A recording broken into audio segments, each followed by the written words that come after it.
Hi, and welcome to Coffee Chat. I'm your host today, Rrain. Today we're talking to Ken Waddell. Ken is former mayor of Neepawa and also a former candidate for leadership of the Provincial Conservative Party. So thank you for making time for us today, Ken. You're welcome. Thank you. Now you're here today not as owner and publisher of the Neepawa Banner and Press. You're here for your experience and insight into politics at the provincial level.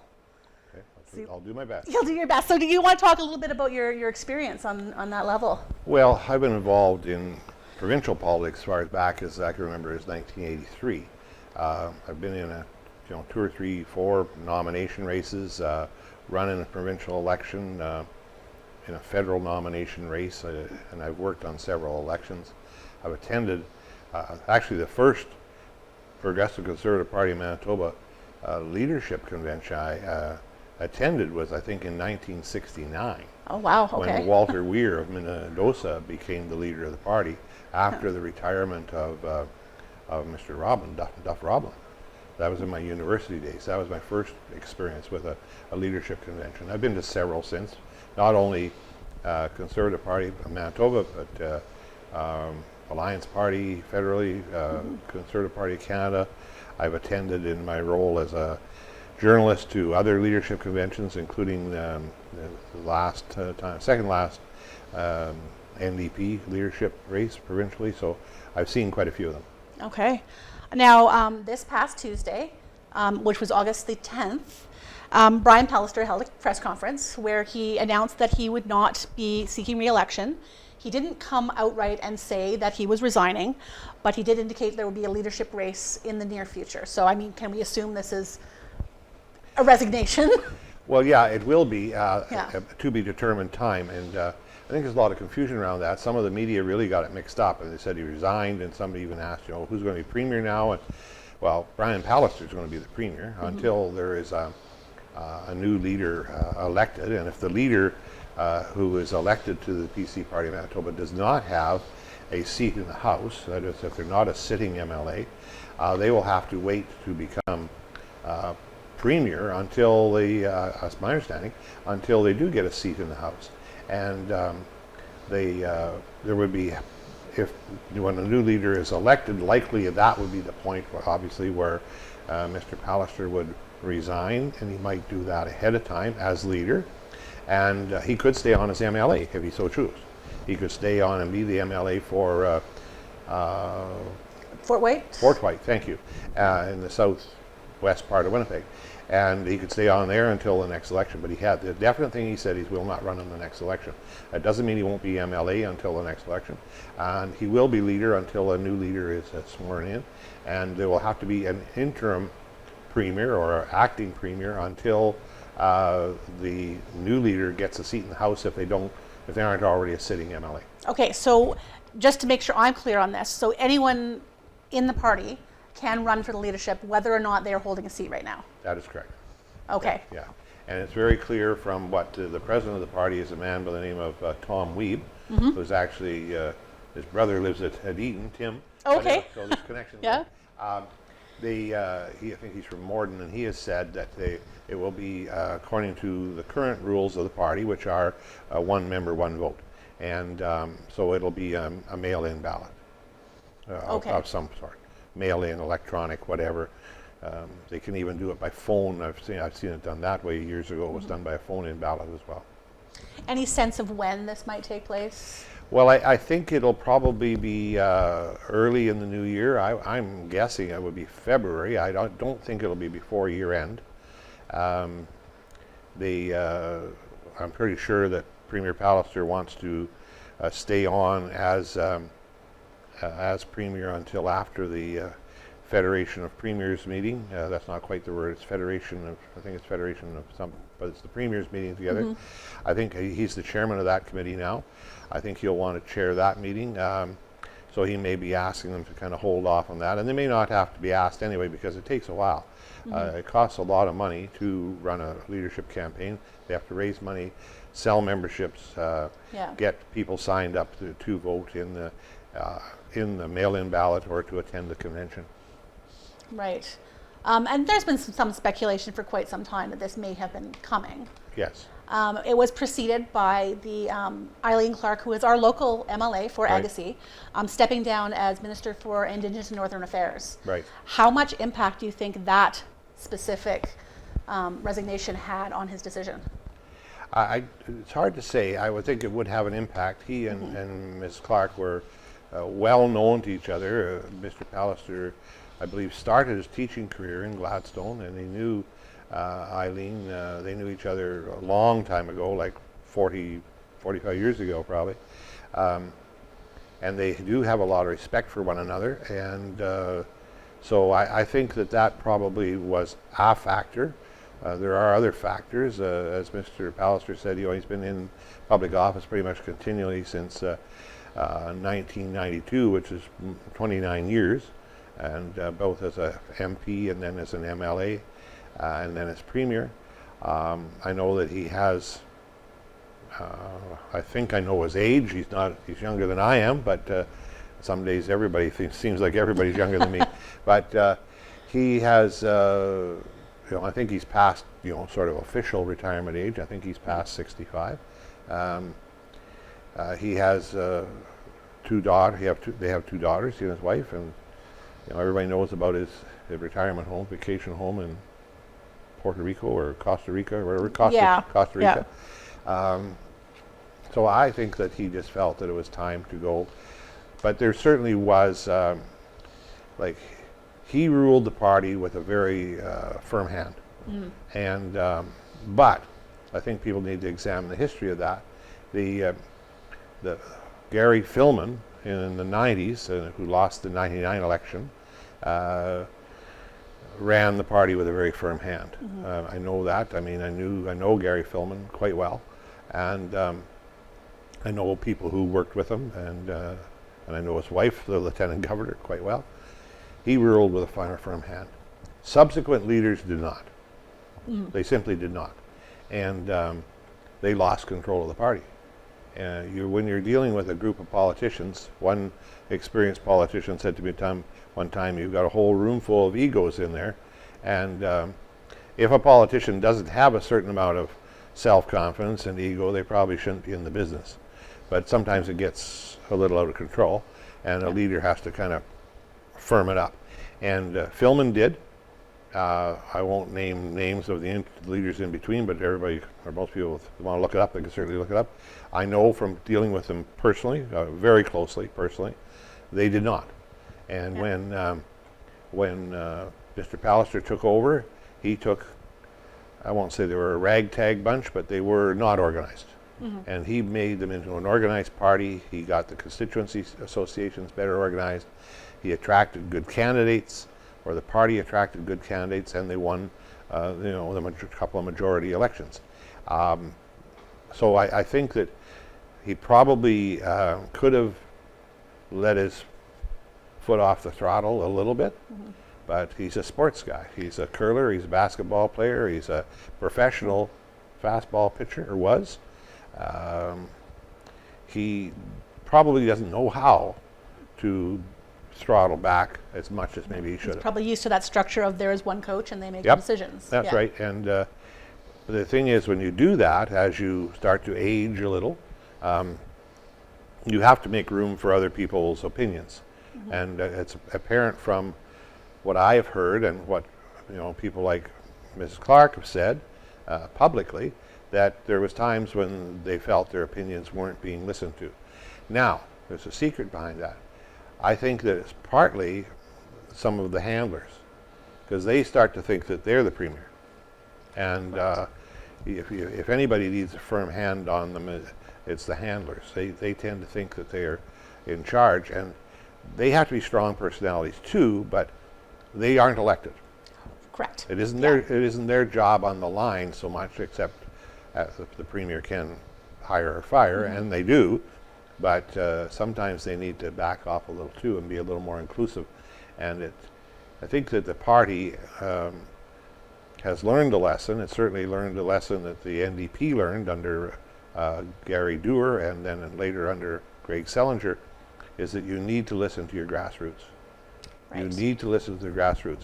It doesn't mean you have to agree with them, but you have to be respectful of people's opinions.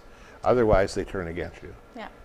And that sort of brings us to one of the things that you and I have talked about before, and that is that a lot of the support for the party comes from rural areas. Yes. So, and there does seem to be an urban-rural divide in the way that decisions are made, in the way that leaders are selected.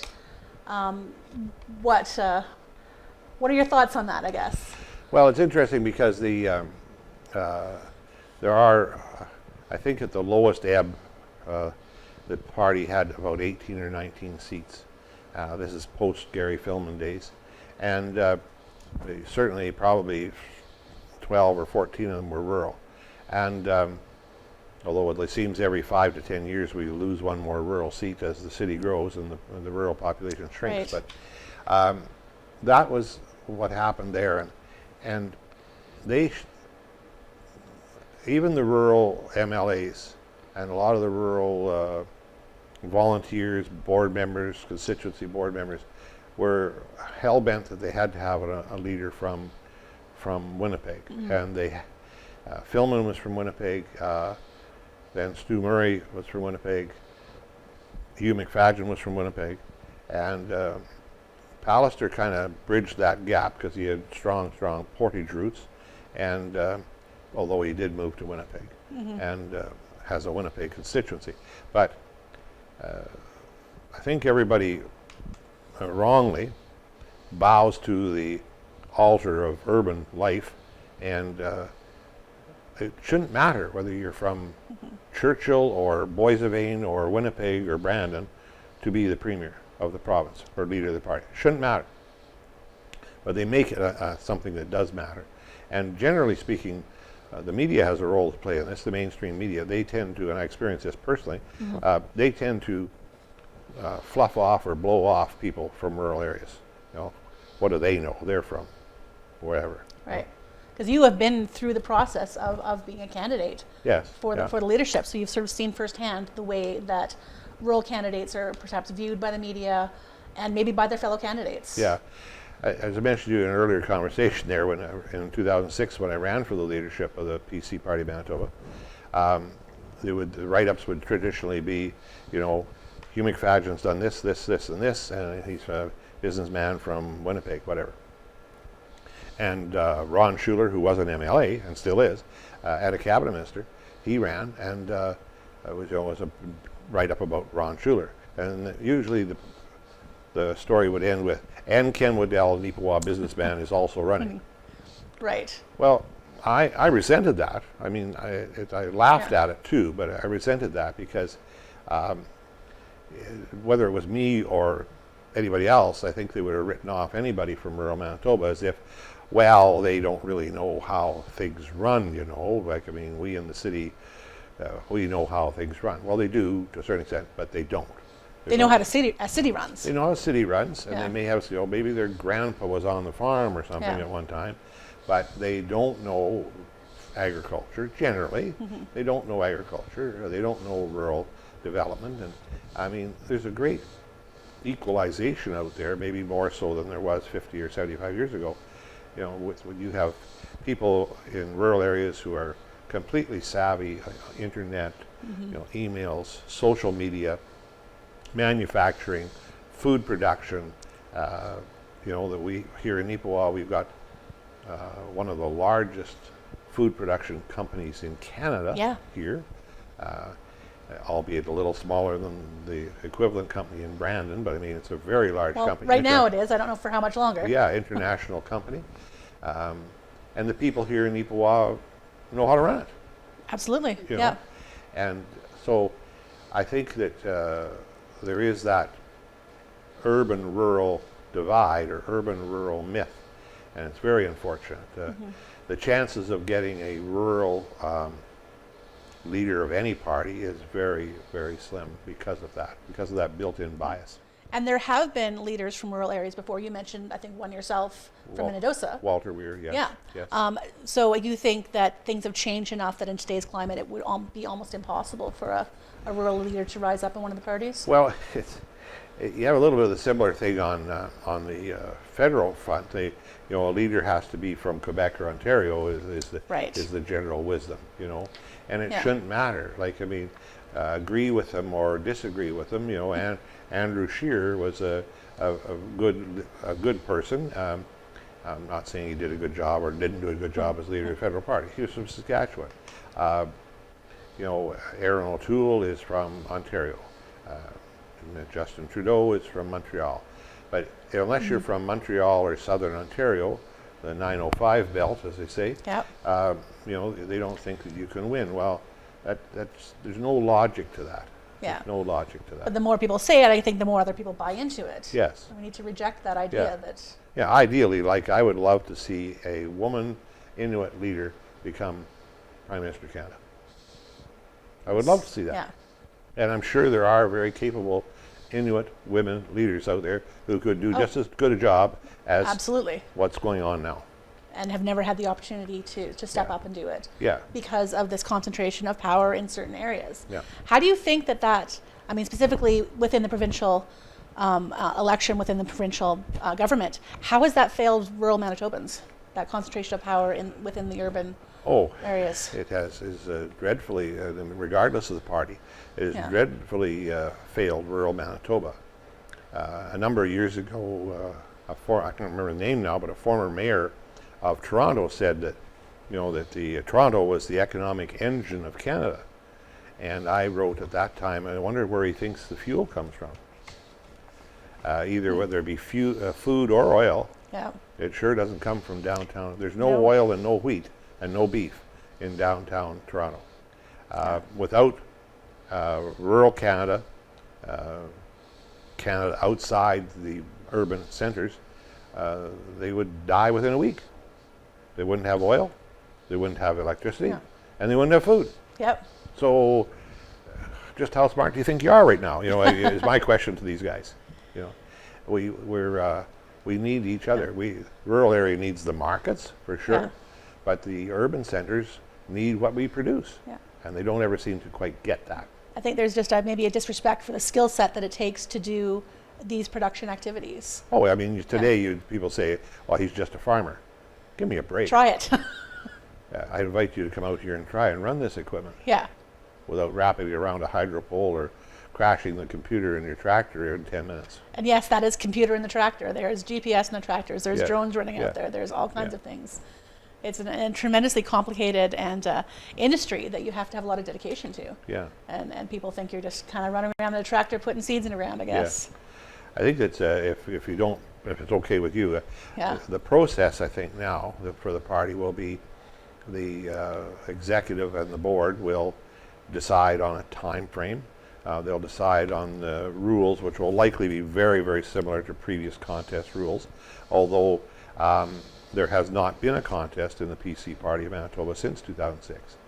Right, because when Hugh McFadden stepped down and Mr. Pallister came in, he wasn't contested, so it was an acclamation. So it's 15 years since there's been a leadership race. Yeah. So they'll want to revisit the rules and some of the the regulations and the timelines and all those kind of things. Once that's done, they'll set a limit for the fee, the entrance fee, so to speak, the deposit, and under what conditions part or all of that deposit might be refunded, depending on the votes and the level of votes. That may be a factor in there. And then they'll turn the people loose to start, and I'm sure it's already happening, figuring out sounding the depth, so to speak, of their support in the area. And certainly any MLAs or anybody who wants to be a party leader will want to shore up as many votes of sitting MLAs as possible. They carry a lot of weight, influence with the people, because people say, okay, they'll take their MLA, who are you going to vote for? And unless there's a violent disagreement, the MLA's opinion usually carries some weight, at least with the members from that area.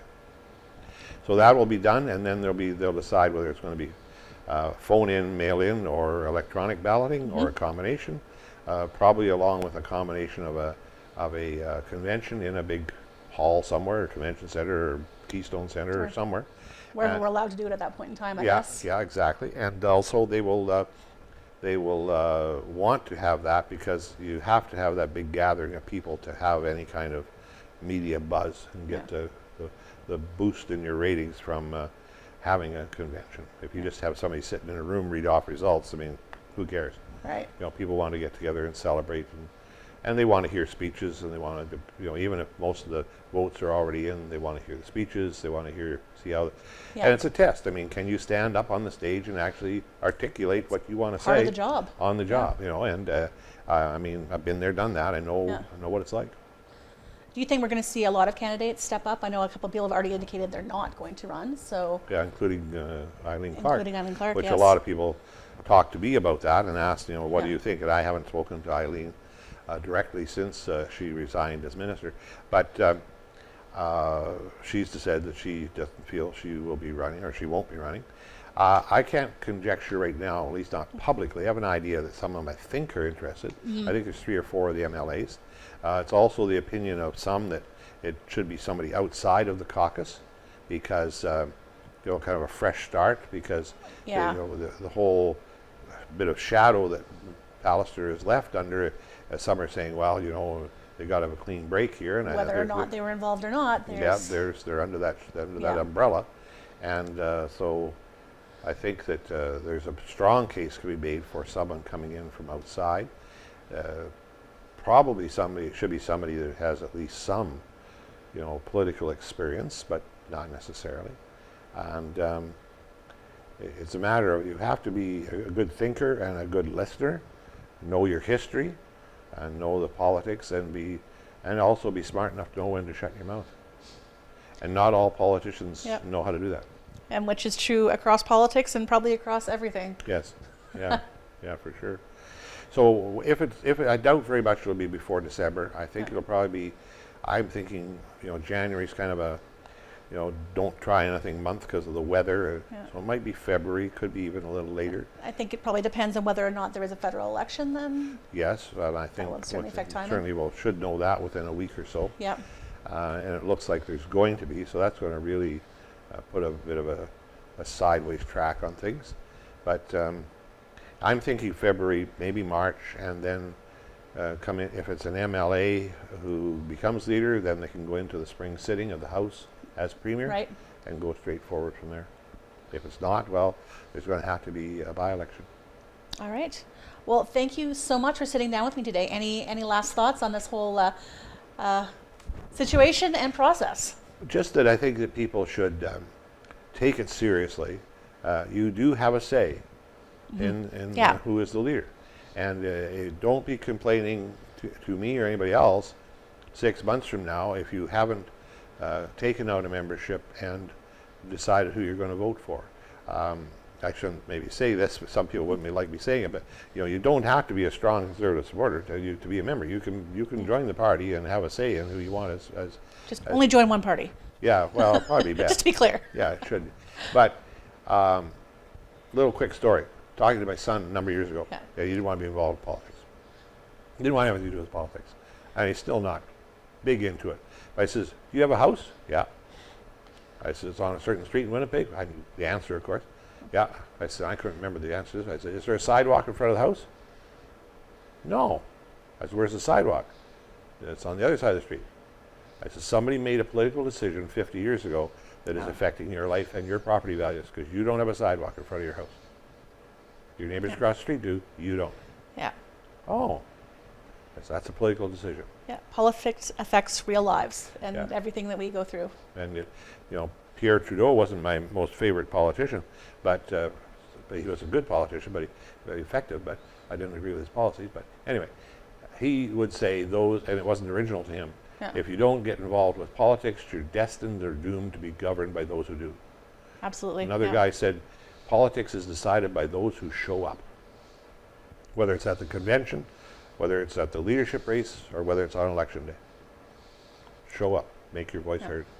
Well, that seems like a great note to end on. So thank you so much for your time today. You're welcome. Thank you. And thank you for joining us.